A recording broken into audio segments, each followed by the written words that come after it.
بہت ساری شخصیات ایسی ہیں جو پاکستان کے ماتھے کا جھومر ہیں، لیکن ہماری نئی نسل کو معلوم ہی نہیں کہ ان کے کارنامے کس قدر ہیں۔ ان میں سے میں صرف آج آپ کے سامنے ایک شخصیت کا تذکرہ کرنا چاہوں گا۔ یہ وہ شخصیت ہے جہاں پر اس وقت میں کھڑا ہو کر آپ سے مخاطب ہوں، بیان کر رہا ہوں، یہ اس شخصیت کا گھر ہے۔ اس شخصیت کا نام ہے پروفیسر ڈاکٹر انیس خورشید۔ دنیا انہیں جدید لائبریری سائنس کے حوالے سے جانتی ہیں، اور ان کے بیسیوں کارنامے ایسے ہیں جو پاکستان کی تاریخ میں سنہری حروف سے لکھے گئے ہیں، اور پوری دنیا بھی ان کو قدر کی نگاہ سے جانتی ہیں۔ لیکن المیہ یہ ہے کہ ہماری نئی جنریشن کو ان کے بارے میں کچھ پتہ نہیں ہے۔ آج میں آپ کے سامنے ان کا مختصر سا، ان کے کارناموں کی، ان کی خدمات کی ایک ہلکی سی جھلک رکھنے چاہتا ہوں۔ ڈاکٹر انیس خورشید 1924 میں انڈیا میں پیدا ہوئے۔ یہ وہ دور تھا جب پڑھنے پڑھانے کا رجحان بہت کم تھا، لیکن انہیں بچپن سے ہی پڑھنے کا بہت شوق تھا، چنانچہ اسکول جانے لگے۔ جب پاکستان بنا تو انہوں نے پہلی فرصت میں پاکستان کی طرف ہجرت کی اور کراچی کو اپنا مستقل رہائش کے طور پر اختیار کیا۔ آپ کو تعلیم سے گہرا لگاؤ تھا، چنانچہ پاکستان آنے کے بعد انہیں ایسے دوست بھی میسر آ گئے جو شوق کتب بینی اور ذوق مطالعہ رکھتے تھے۔ چنانچہ آپ اپنے احباب کے ہمراہ ادبی محافل خوب جمایا کرتے تھے۔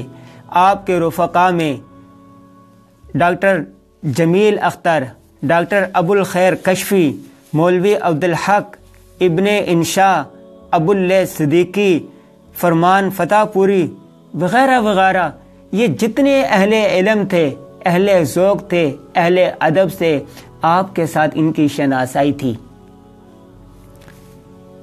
اسلامیہ کالج سے آپ نے بی اے کیا، اور اسی دوران آپ نے لائبریری شپ کے لیے کورس بھی کیا، اور پھر 1954 میں کراچی یونیورسٹی لائبریری میں کلاسیفائر کی حیثیت سے جاب کی۔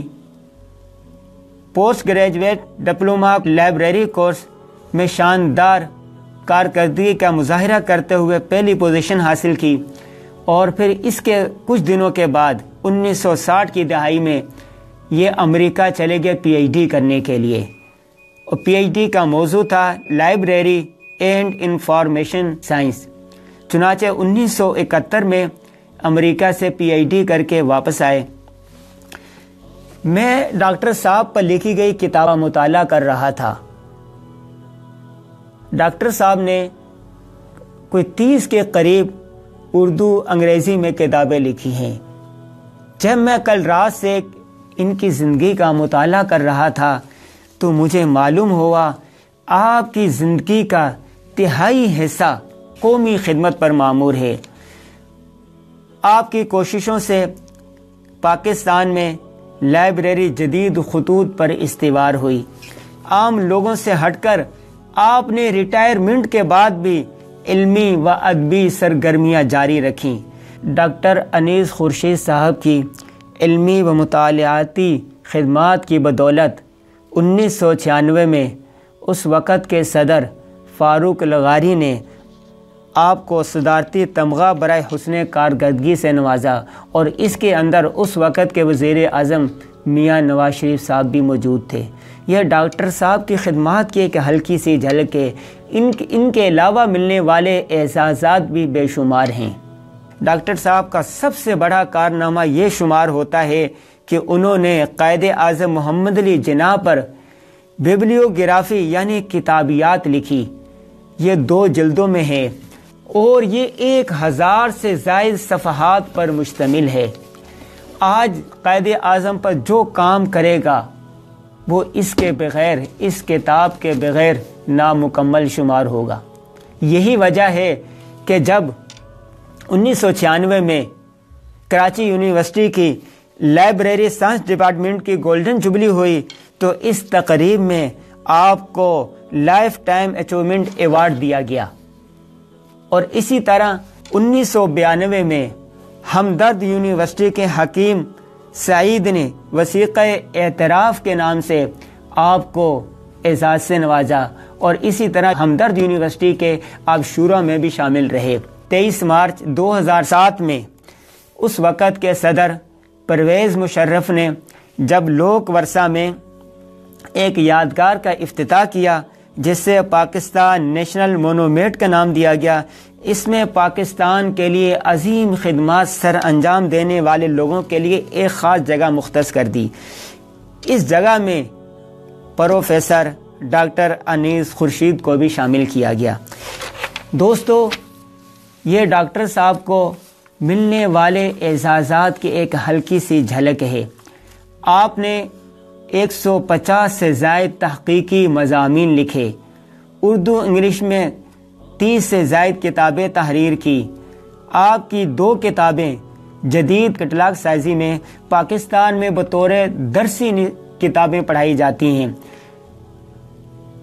اسی طرح ڈاکٹر صاحب بہت اصول پسند انسان تھے، اپنے کام سے حد درجہ محبت رکھتے تھے.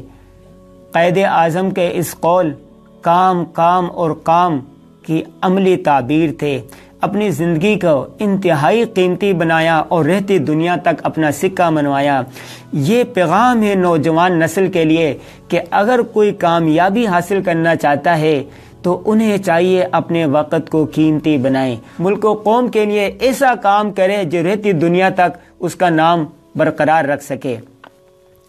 ڈاکٹر صاحب کا خاص وصف یہ تھا کہ وہ ہر ایک کے لیے، کس و ناکس کے لیے ہمدردی کا سوچتے تھے، ہر ایک کے خیر خواہ تھے. دوست احباب کو مشکلات میں نہیں دے سکتے تھے، ان کی مشکلات میں کام آتے تھے. وہ آدمی جو دوسروں کی مشکلات میں کام آتا ہے، یہ انسانیت کی سب سے بڑی خدمت ہے، دوسروں کے کام آنا. آپ کی محنت، قابلیت خوب رنگ لائی. آج علمی ادبی حلقوں میں آپ کو جو مقام حاصل ہے یہ انہی محنتوں کا نتیجہ اور ثمرہ ہے. آپ نے فرزندان علم و فراست کی ایک کھیپ تیار کی جو آج پاکستان کے علاوہ پوری دنیا میں ہے، جو آپ کے مشن کو لیے آگے بڑھ رہی ہے.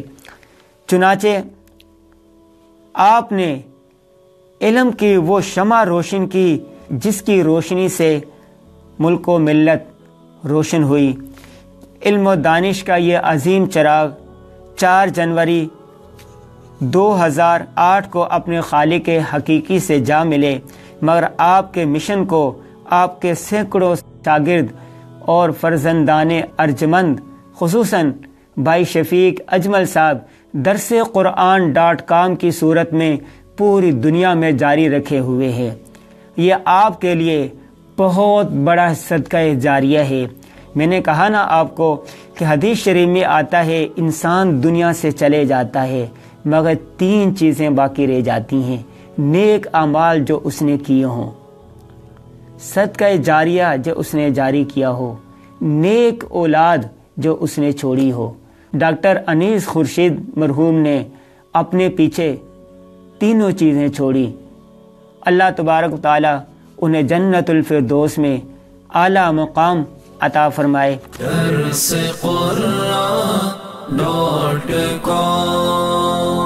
www.darsequran.com